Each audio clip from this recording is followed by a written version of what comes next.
What is up, guys? It is Matthew Townsend with the Transfer Portal CFB, and I am here to give you a way far too early look at some win total bets that I'll be placing at probably sometime in between now and the season. Some of these I'm going to wait a little bit to see if hype dies up or the hype dies down a little, see if the number can shift 1 or 2 points or a half point so I can get a little better value. But when I looked at the win totals, these are the 5 bets that jumped out to me first. So let me go ahead and put my screen up, and then let's start going over them.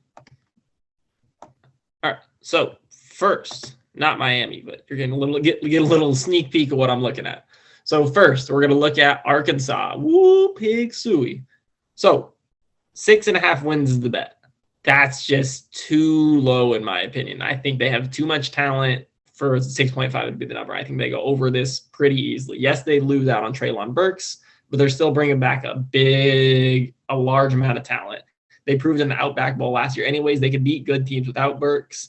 They got former 5-star recruit Jadon Hazelwood from Oklahoma, so expect him to try to make up some of Burks' production. But the big key to their offense, they're going to pound the rock. They have a big offensive line, and they got a big stable of bruising backs in Raheem Sanders and Dominique Johnson.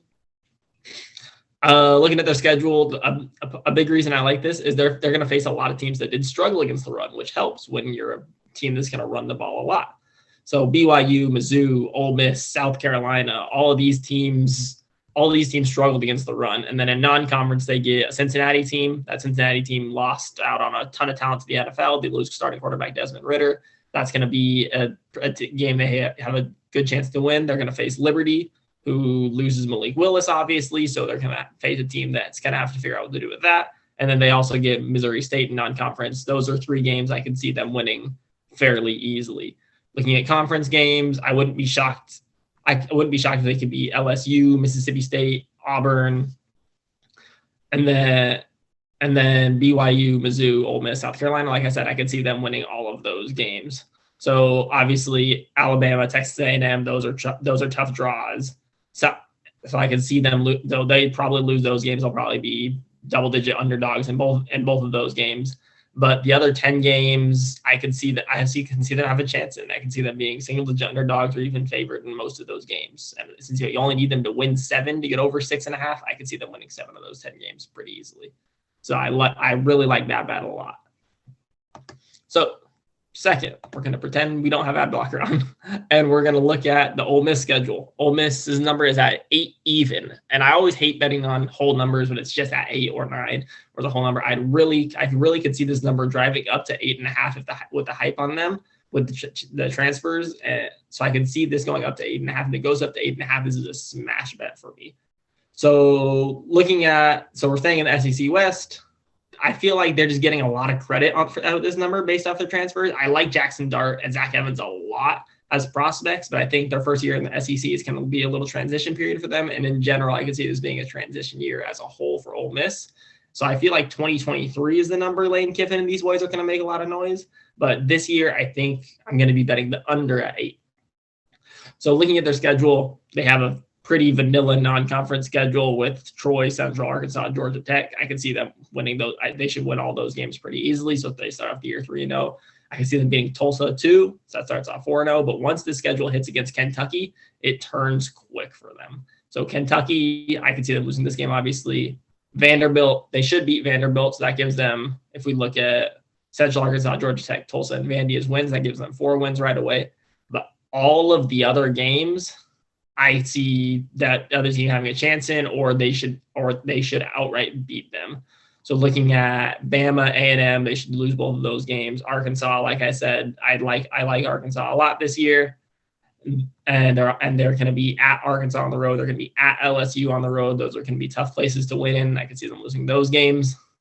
So the number at 8 is just too high for me. So that's 4 games that I could see them losing pretty easily right there in Bama, Texas A&M, Arkansas, and LSU, and that just doesn't give them enough wiggle room, in my opinion, to get over 8. So even if they only win all the other 8 games, which I don't see happening, that still puts you at a push. And then if any of the other teams has a good week and they beat them, that puts you at the under pretty easily. So Ole Miss under 8 is my second bet that I like a lot. So next, we're going to look at one of the huge surprises from last year in Michigan. Michigan, the reigning Big Ten champs, who had a phenomenal 12-1 season, shocked a lot of people. That team was led by their defense and Heisman finalist Aiden Hutchinson, but they're going to lose a lot of talent to the NFL this year. So along with Hutchinson, they're going to lose David Ojabo, who's one of the best edge rushers in college football last year, Hassan Haskins and Daskin Hill, both who were on the all Big Ten first team. Replacing 4 key contributors is never going to be easy. And then especially trying to live up to a season like the one Michigan had, where they go 12-1. Part of the success in college football and football in general is when you have success, other teams want a piece of that success. So so sometimes your coaching staff gets poached, and this is true for Michigan. They've lost both their offensive and defensive coordinators. So then their number is at 9.5. I'm at the under at 9.5. So we need to find 3 losses and we're going to go straight to the end. We're going to go to Ohio State. I don't see them beating Ohio State 2 years in a row. Ohio State has owned this team for in recent history, and they're at Ohio State this year, who's going to be trying to avenge their loss last year. I just don't see them beating Ohio State this year. So there's 1 loss right away. So then if we look at the rest of their schedule, fairly boring vanilla non-conference schedule, all at home. They get Colorado State, Hawaii, Connecticut. They should win those games pretty easily.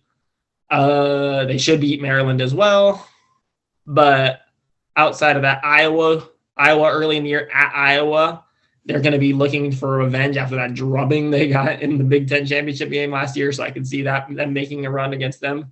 Penn State and Michigan State, they're lucky enough to get both of these teams at home, but I think Michigan State is a better team than them, and I could see Penn State having a good year this year. So I could see them losing both of those games. The rest of their schedule is fairly easy, so I can see them winning the rest of those games. I just don't see them winning 2 out of 3 games against Michigan State, Penn State, and Iowa. I think they lose 2 of those games, and that puts you at the under at 9.5.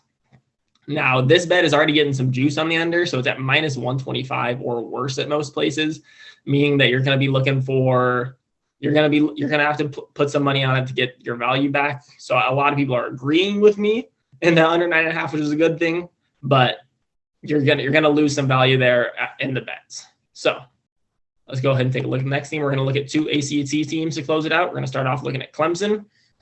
Their number's at 10.5, and I think that number is way too high. Yes, the ACC is normally a little weak, and Clemson always kind of and Clemson always kind of gets some value from that. But this year, I think there's some talent there, and I think it's gonna mess up Clemson at 10.5. I just don't see them winning 11 games this year, so I'm under on 10.5. A large part of their struggles last year, Clemson was a big disappointment last year. A lot of them had them as a potential to go to the playoffs and had them as contenders, but they got off to a 4-3 start and just disappointed. They did finish the year with 6 wins, so they finished the season strong. But again, that's only winning 10 games, including a bowl game. So I could see them struggling. So a big part of their struggles was the QB play, where DJ Uiagalelei, sorry, I'm pronunciation. I think Uiagalelei. And he was a big reason they struggled. Now he's a big reason why I'm going to play the under this year. He could absolutely have a bounce back year and prove me wrong. He has the talent to do it, but I just think his struggles were too great for me to ignore last year. And there's a good amount of turnover with their coaching staff. They're going to lose Tony Elliott. They lose Brent Venables, both of them moving on to be head coaches. So then if we look at their schedule, we see a late season non-conference game on the road against Notre Dame is the first thing to jump out at me. This is going to be a tough game for them. I think Notre Dame's going to be a good team this year. Obviously, they struggle to live up to the hype normally, but I could see them losing this game. Then the other 2 games we're going to look at are going to be against Miami, who is the other team we're going to be looking at, spoiler alert. But I love Miami this year with Tyler Van Dyke and new head coach Mario Cristobal. I think they're going to have a fantastic year this year. So I could see them losing this game. NC State and their phenomenal quarterback as well, Devin Leary, who I know if fellow transfer portal member Liam Blutman loves him some Devin Leary. So they beat Clemson last year. Don't be shocked if they do it again this year. Then Florida State on the road, or Florida State on the road, and then Wake Forest as well.